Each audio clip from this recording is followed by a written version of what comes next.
பெரியவர்களே, அல்லாஹ்வின் நல்லடியார்களே, பள்ளிவாசலுடைய நோக்கம் அல்லாஹ்வுடைய இபாதத் என்றுதான் நாங்கள் பார்த்தோம்.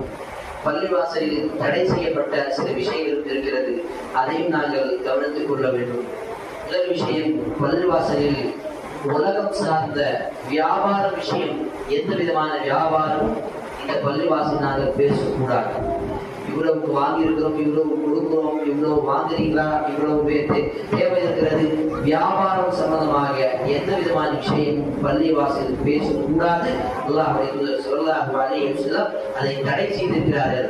அதை மீறி நான் இந்த பள்ளிவாசலில் அப்படி வியாபார விஷயமாக பேசினால் அல்லாஹ்வுடைய தூதர் சொன்ன வார்த்தையின் பிரகாரம் உங்களுடைய வியாபாரத்தில், உங்களுடைய சொத்து செல்வங்களில் பரக்கத் இருக்காது. இந்த விஷயத்தை நாங்கள் எப்போதும் கவனத்தில் கொள்ள வேண்டும்.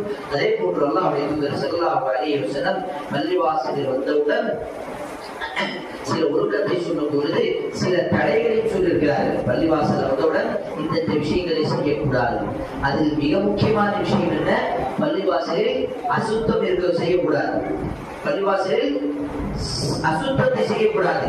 பள்ளிவாசலில் இருக்கக்கூடிய இந்த பாயாக இருக்கட்டும் அல்லது ஒரு செவராக இருக்கட்டும், எந்த இடத்திலும் அல்லாஹ்வுடைய பள்ளிவாசலை நாங்கள் அசுத்தமாக ஆக்கக்கூடாது, தூய்மையாக வைத்துக் கொள்ள வேண்டும். அல்லாஹ்வுடைய தூதர் ஸல்லல்லாஹு அலைஹி வஸல்லம் சஹாபாக்களுக்கு நீங்கள் எச்சை துப்பாதீர்கள் கிப்லாவின் பக்கம் அப்படின்னு சொன்னாங்க. எதுக்காக? பள்ளிவாசலுடைய கண்ணியத்தில் அது ஒன்று, பள்ளிவாசலுடைய ஒழுக்கத்தில் அது ஒன்று.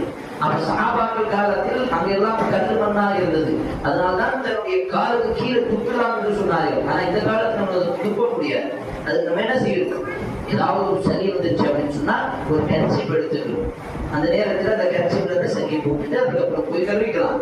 ஆனால் பள்ளிவாசல் வந்ததுக்கு அப்புறம் எந்த விதமான அசுத்தத்தை நாங்கள் இந்த பள்ளிவாசல் செய்யக்கூடாது. அல்லாஹ்வுடைய தூதர் ஸல்லல்லாஹு அலைஹி வஸல்லம் இதையும் தடை செய்தார்கள்.